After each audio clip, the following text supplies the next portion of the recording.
The Edmonton Oilers win Game 5. They've got a 3-2 series lead over the LA Kings. They've won the last 3 games, even though they've trailed in all 3 of those games. In the last 3 wins, Edmonton's outscored the Kings 14-8, and Calvin Pickard allowed just 1 goal in Game number 5. Here he is with the TNT crew. Here, how did you quiet down the harmonicas, and how did you feel playing in their building tonight? I feel like I'm giggling every time they come on. It's hilarious. It's great. It's good stuff. That was a secret weapon there, Game 1 and Game 2, but I still got a chuckle out of it tonight. But yeah, I mean, right from the get-go, we were fantastic, and I think the shots were maybe 20-4 in the first period. Just couldn't get one by Kemps. He was great tonight. Gave them a fighting chance, but yeah, no, it was a good effort. Cal, it's Ace. Yeah, isn't that interesting? Here's Ryan Rishaug, our Edmonton Bureau chief from the Edmonton Bureau. Calvin Pickard gets the win, but he heaps praise on Darcy Kuemper because he's right, Ryan. Darcy Kuemper was outstanding, 43 saves. How are the Oilers eventually able to solve the Kings' netminder? Yeah, and by the way, Jay, that right there is an example of why Calvin Pickard is the popular player that he is in that Oiler locker room.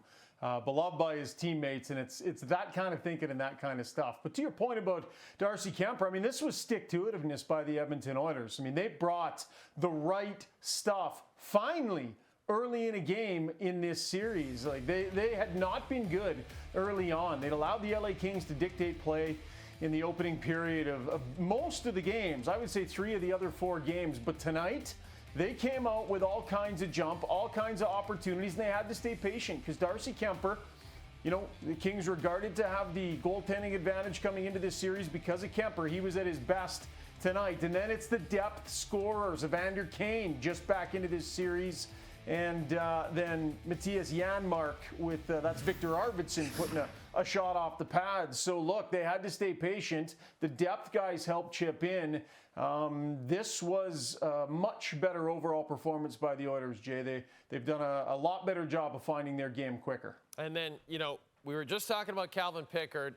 Chris Knoblauch hands him the starter's role in game number 3, and he's never looked back. And now the Oilers are 1 win away from moving on. Just how impressive has Pickard been? I mean, we saw him, Ryan, right in the regular season. Down the stretch, he was terrific for the Oilers then. Now he's terrific for them now. Yeah, he's amazing. An amazing story overall, Jay, when you consider that his NHL future was very much in question a number of years ago. The Oilers basically bring him in to be an extra guy in their organization behind Jack Campbell and Stuart Skinner, and then he gets the call up when Jack Campbell got sent down, and he has not looked back. So keep in mind, 22-10-1 was his record during the regular season. He was steady for the Oilers coming down the stretch when Stuart Skinner was injured. Now, look, this night kind of mirrored his season a little bit, right? Didn't see a ton of action. Skinner was the starter. But when it mattered, he came up big. He came up with some huge saves in this game.